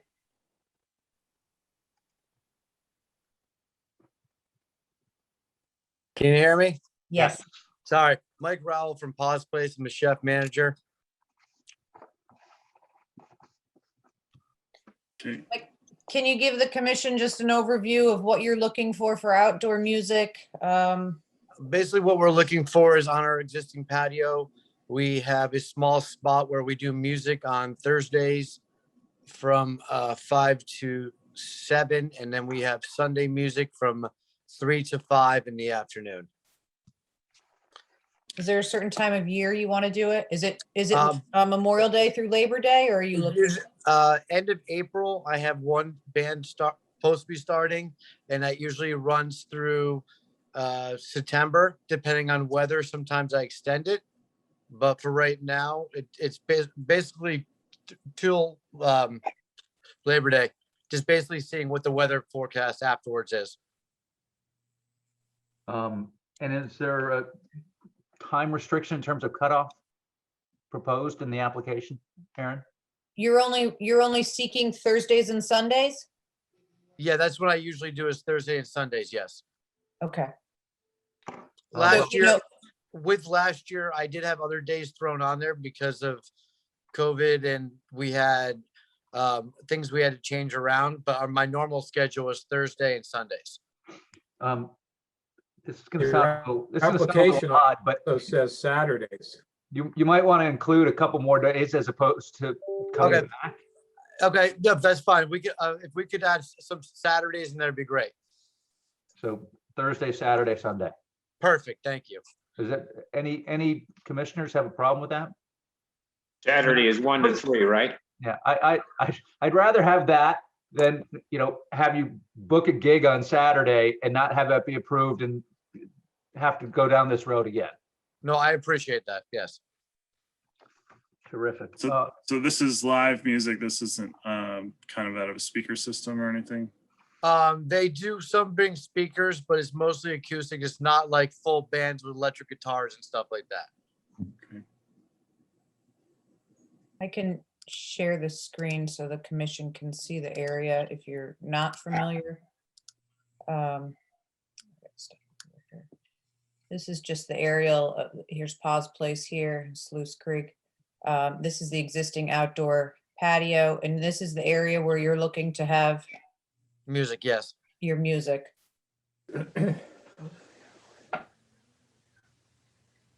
Terrific. Any questions from commissioners? Sorry, I didn't mean to cut you short, Mike, if you're good. Yes, Richard. is this basically the same program that they have been doing in the past and even under previous management? Correct. We're just getting it all legal. When I took this over, I was not aware of none of this was legal. When Aaron and I spoke, I found out and I took the legal steps to get this done the right way. Terrific. We appreciate that. That's makes it life easier for everybody. Yes, I agree. Um, And you're not asking for any additional structural changes or No, capacity changes? no, nope. Mike, this is Jamie. Can you restate the times? Do you have allotted times that you're Allotted- sticking to? My Thursdays are always 5 to 7. Sunday is always 3 to 5. And if I do a Saturday, I usually try to do it from 1 to 3. So there's no late music till like 10 o'clock at night. it's too many neighbors where we are, and I understand that. I grew up on Seaside Avenue. I remember listening to music all the way from my house from the Guilford Mooring. So, so I keep it earlier so that way it doesn't cause an issue with evening people. Great. That's terrific. Thank you for being so considerate of that. Welcome. Any other questions from commissioners before I bring it to the public? Are there any questions from the public? We'd like to take questions first, and then comments for and against. I don't see anyone raising their hand. If your camera's not on, I can't see if you're raising your hand.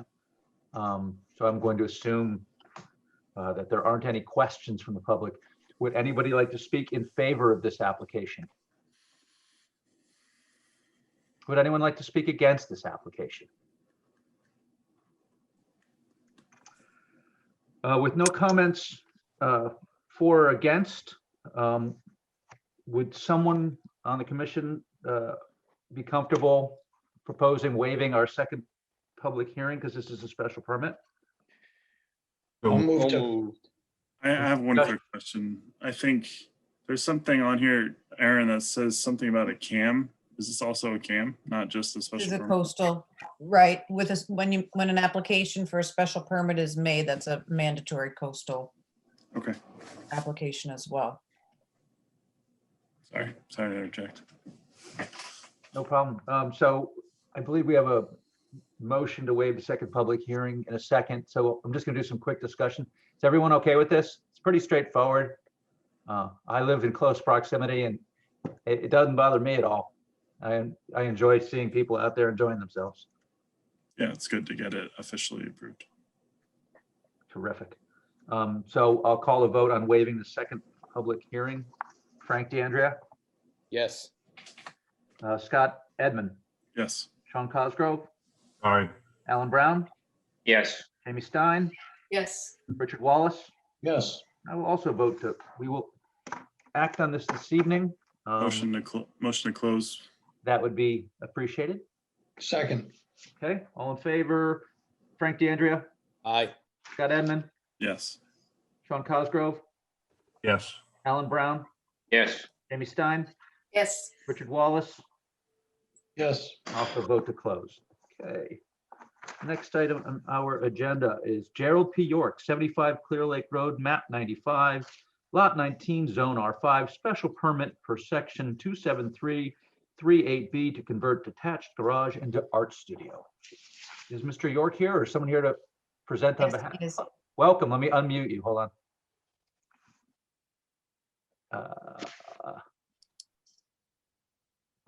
Can you hear me now? Now we Yes. can hear you. Welcome. Thank you. If you could explain to us a little about, On this. if you could help us understand a little about your application, that would be great. And commissioners, after your presentation, can ask any questions. Sure. Basically, I'm an artist and right now in COVID, I'm working in this little tiny 8x10 office. It's pretty small for the work that I do. And so I would like to convert the garage, which is currently used for, it's a single car garage. I currently use it for an automobile. And I desperately need space to create my work. Terrific. Could you tell us a little about your art? I'm an artist who creates portrait paintings and sculptures, and I have a national reputation. I've worked internationally, in fact, and my clients are institutions. So typically, I mean, for example, the portrait I'm doing right now is of the president of Hollins College in Roanoke, Virginia. I have a reputation that goes back 30 or 40 years. My projects come by referral. What else could I tell you? So this would not be a gallery. This is a working space. This is where I create work. It would be oil paintings. And what else can I tell you? You know, so the point of my question is I was just trying to find out if there's going to be welding machine or anything, but it certainly that. And again, the All quiet. It's yeah, very no, the quiet. point of the question is just to make sure that your activity wouldn't be a disruption to neighbors. And it certainly, it sounds like you're a quiet painter. Yeah. I'm quiet. Mr. York, would there be any increase in traffic to your house as a result of this? No, as I had mentioned before, this is not a gallery. I would not have any interest or desire to have a gallery here. What I need is a place to work. I'm not dependent on a gallery for my living. As I said, my work comes to me through referral, through many portrait commissions I've done over the last 30 to 40 years. So I don't need a gallery, I don't use a gallery, and I don't sell retail. I got one question real quick. Yeah, please. Frank. And I think I read this in the memo, but there's no bathroom or anything going in. Correct. Is that correct? Correct. I can share your site plan here, Jerry, so that the commission can become familiar here with, this is the existing lot here on Clear Lake, existing house, and here's the garage space. So it's a non-conforming garage with respect to setbacks. There are no other proposed changes beyond the footprint and no expansion of this space. It's just an interior alteration.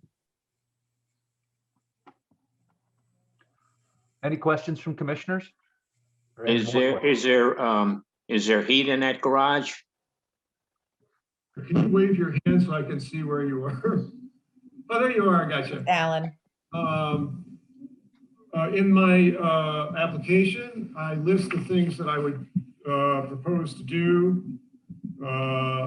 It says on page 2. I'll share that here for you. I'm sorry? I'll share that for you, Jerry, so everybody can see that. Oh. This Well, space- anyway, on page 2, it says art studio, convert existing detached 14 by 22 garage to one-room studio. Length, width, and height remain as is. No plumbing.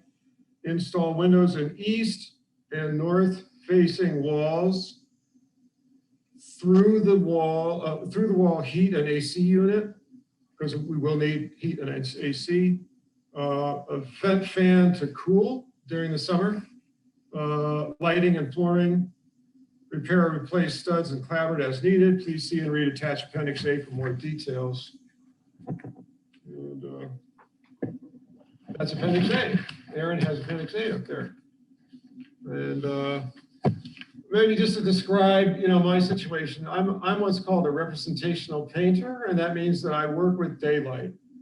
And I need natural daylight, plenty of even natural daylight, and it needs for me to be north facing, or I do not want any direct sunlight on my paintings. So that's why if you were to look at that plan, you'd probably say to yourself, well, why would he put windows that are facing his own house? Well, the reason is that that has a little bit of an angle toward the east, so that when the sun moves toward the south or the west, then I can work in that area. And the same is true. I mean, ideally, I would love to move this thing, but I've been talking with Aaron and Reggie Reed before and others that there's a lot of restrictions on moving anything. So I don't know, does that help? That's terrific. It Didn't does. answer, I didn't understand that as an answer. Did you have heat in there? Do you? He's going to put in a wall unit that's an air conditioner and heater. Through the wall.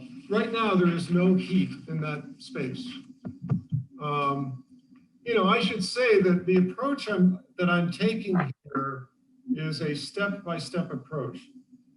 So my view was that I thought it was important, to get the special use permit and then begin a process of consulting with professionals to understand what can I do there. mean, if it turns out that a professional says to me, you know, Jerry, you're always going to be at 100 degrees in that space in the summer, then I may not do this renovation. You know, so it's kind of a one step at a time. What can I achieve?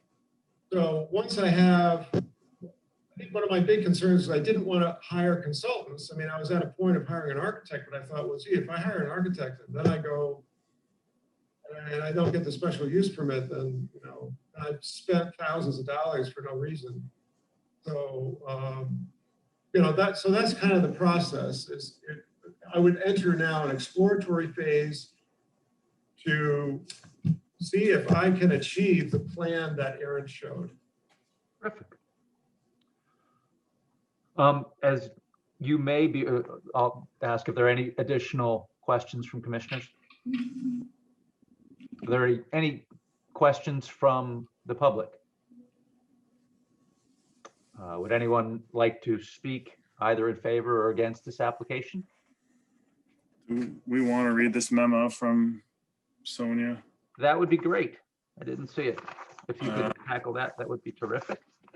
This application for converting an existing garage to art studio located at the property reference is not considered a change in use. There is no interior plumbing and no change in the footprint of the structure. Therefore, the requirement for 19-13-B100 subsection A is not applicable. Sonia Marino. Thank you. We have 2 letters in support of this application, Mr. Chairman. If I could just share those. I see, Todd, that you're here. Would you like to read your letter? I'm sorry, I have not written this letter. Okay, sorry. No worries. No, Todd's representing you. Oh, got it. We'll let you read your letter when you actually have your client. I don't. All right. I have the one here up on the screen from Edward Dagno. Whom it may concern, my wife and I have lived at 55 Clear Lake Road for 34 years. We endorse a special permit application proposed by our neighbor Gerald York of 75 Clear Lake Road, asking to convert his garage into an artist's studio. This is more than appropriate for this area. In fact, an enhancement. Indeed, any area would be benefited by a garage to artist studio conversion. Sincerely, Edward Gaudiano, 55 Clear Lake, Guilford, Connecticut, 06437. That's nice. That's great to have good neighbor support. And we have a second we need one to as enter for the well. record. Aaron, is there anything else we need to enter for the record? Yes, I have one more right here. Sean, go ahead. Let me see. From, it just says Lonnie. Special permit use 75 Clear Lake Road, dated March 14th, 2021. Be advised by this writing that my wife and I are in favor of the change of use at 75 Clear Lake Road. We believe an artist studio will enhance the neighborhood and also add value to our homes. Ilana and Kenneth Grant, 63 Clear Lake Road, Guilford, Connecticut, 06437. Thank you. Is that it, Aaron? Yes.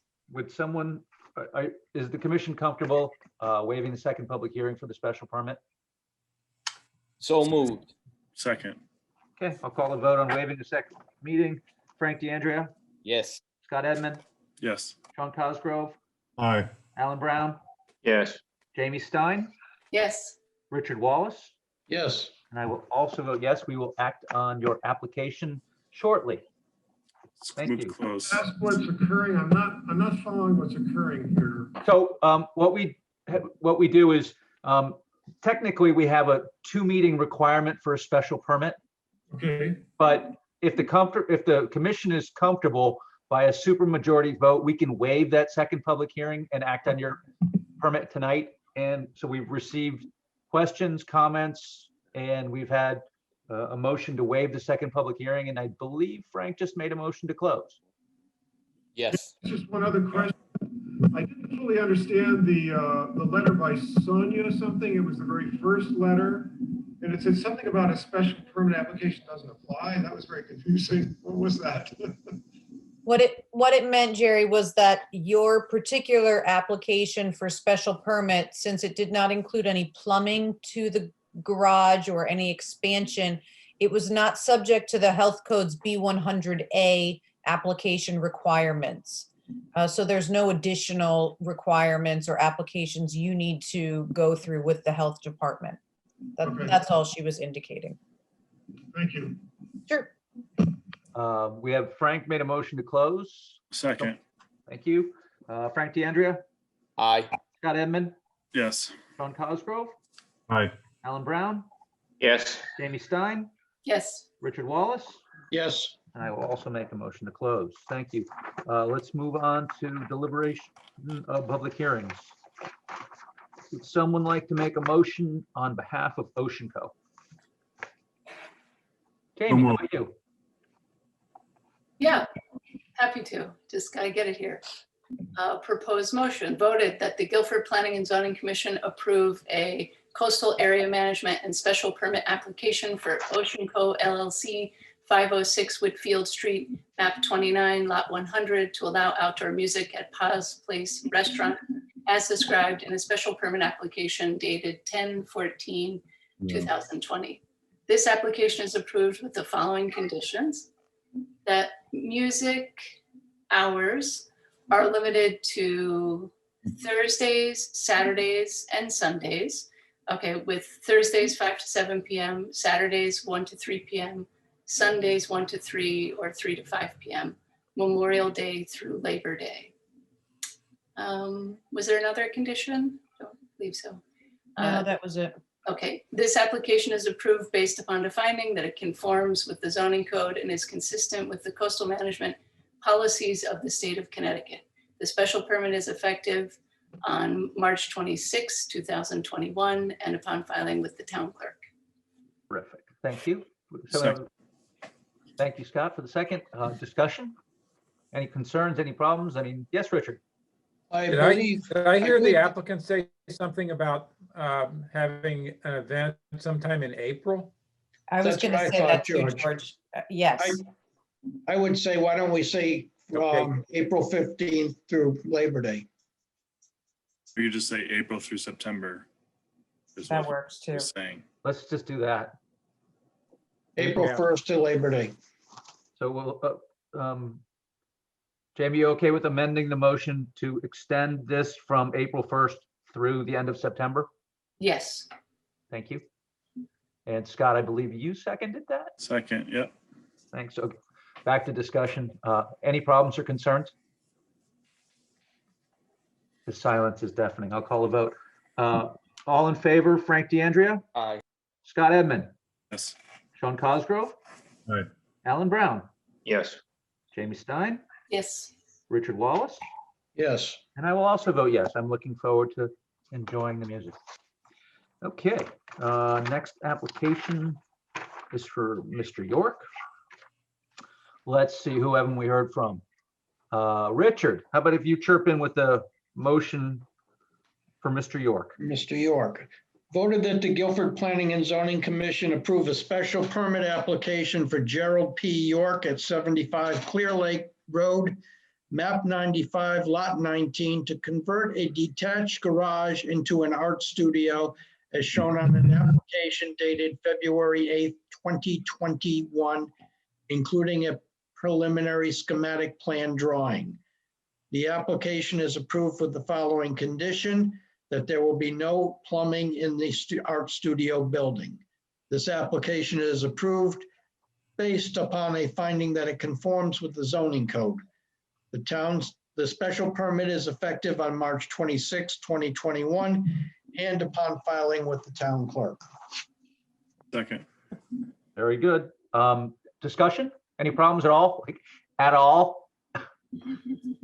I mean, thank you for going and doing this, Mr. York.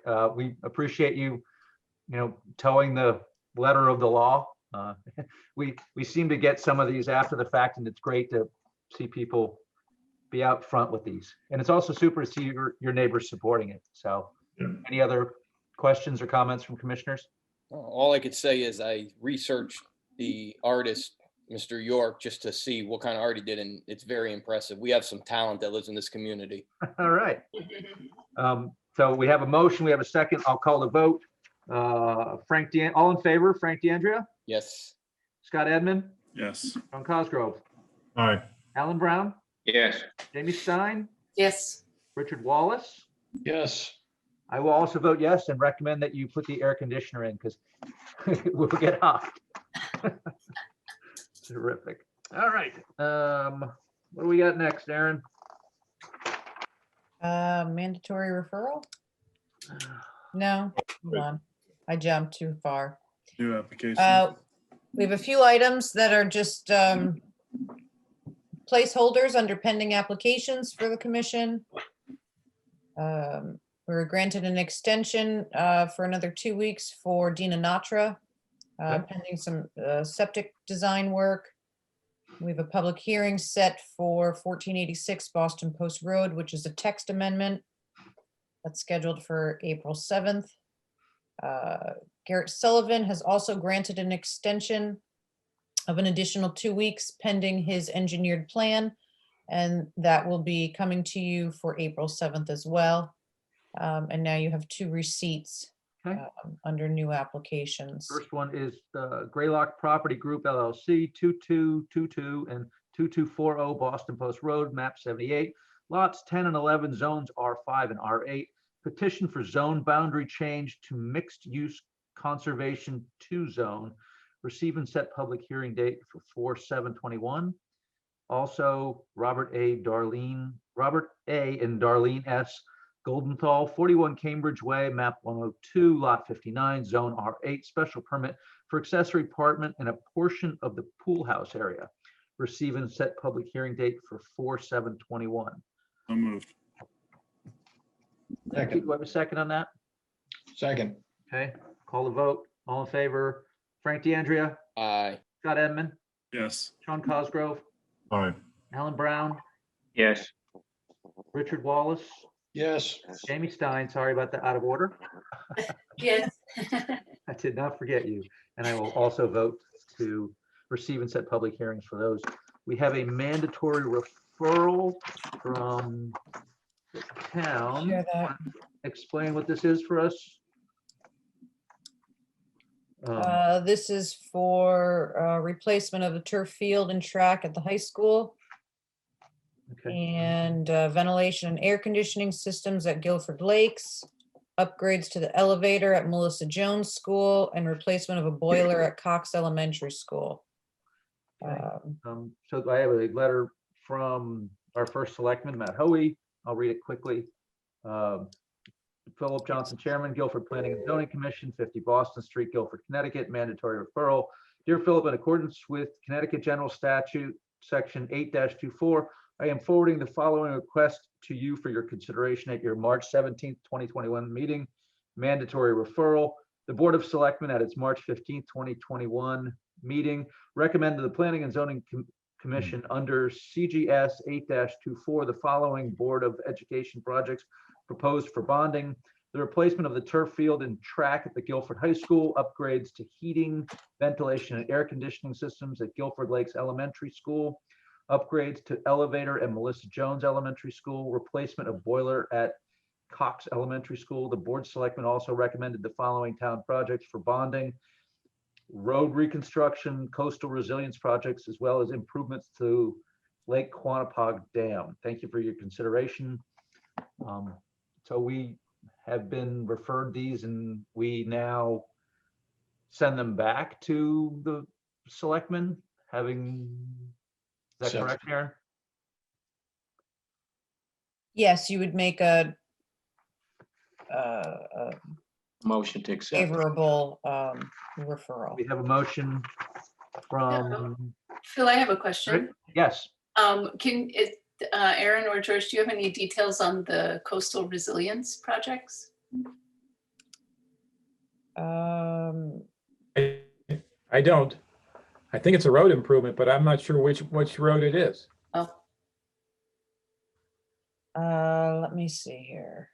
I mean, it's kind of a technicality. Rather They're coming vague to us for this. description. Yes, the state statute requires it. That's why we get these, but it's not like, I don't think we have the opportunity to decline these, but Hey, come on, Jamie, you're not allowed to Might ask be- I'm questions. just curious, Yeah, right? you know what? I Are we getting should a know soft that. I library? apologize.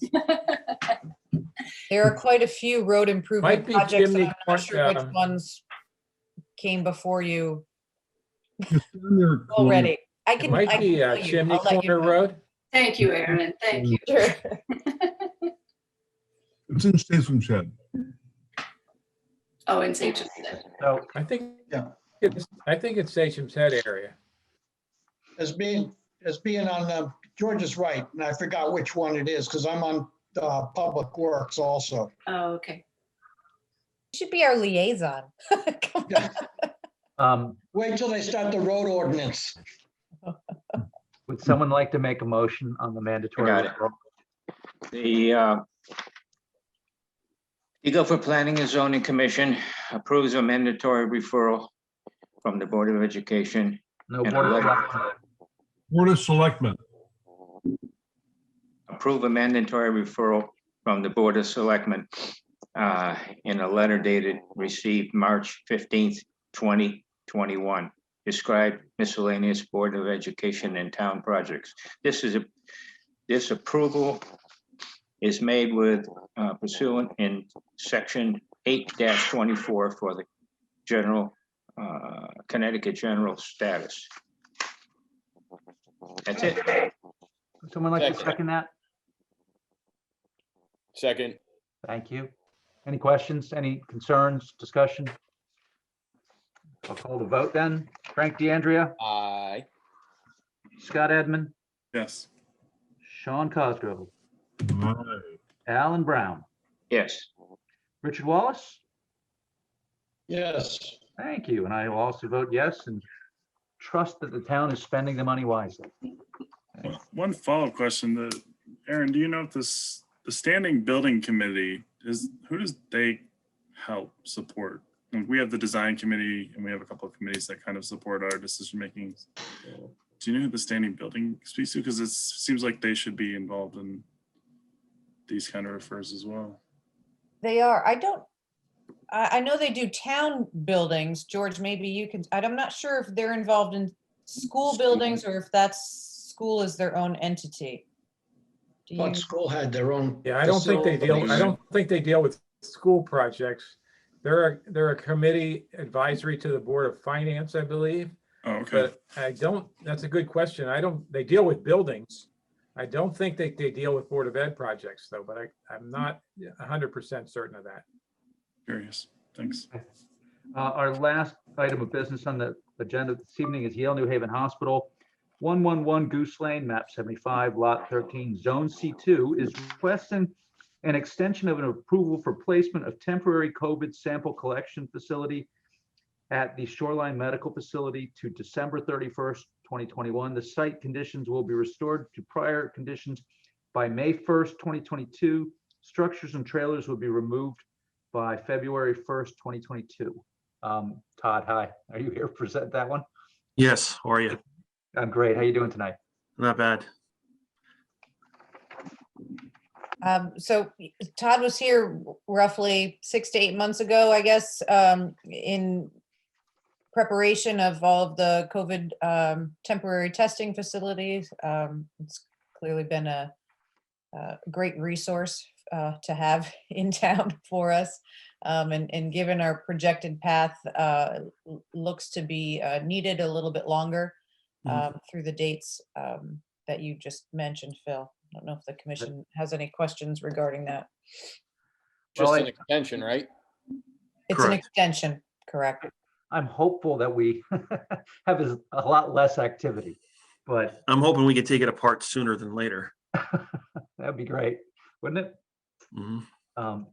Any questions from commissioners? This seems. Anybody been tested there? Yeah. I know a lot of people that have. I haven't, but I know a lot of people that have. Very quick results. Came after I got tested. There you go. Would someone like to make a motion? Sure. I'll get it again, Mr. Chairman. Go for it. Certainly, go for it. Voted that the Guilford Planning and Zoning Commission approve a request from the Yale New Haven Hospital to extend the approval of a temporary COVID sample collection facility at Shoreline Medical Facility, 111 Goose Lane, map 75, lot 13, until December 31st, 2021. Original approval was dated September 16th, 2020. Terrific. Someone have a second? Second. I can't see any reason to not move straight to the vote on this. It's very straightforward. If anyone has any comments, feel free to make them. I'll It's call the just- vote. Yes, I was just curious for Todd, if everything comes to Hoyle and this starts declining, you could use it as a vaccination center until the end of the year.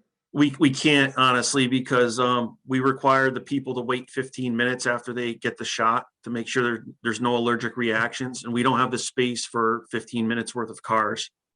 got it. So, Sorry about that. It was just no, a I thought. appreciate it. We've tried, we've thought about it. We just can't do it. It would be too much of a traffic jam.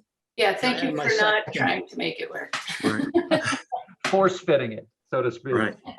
Um, It's a tight site. Yes.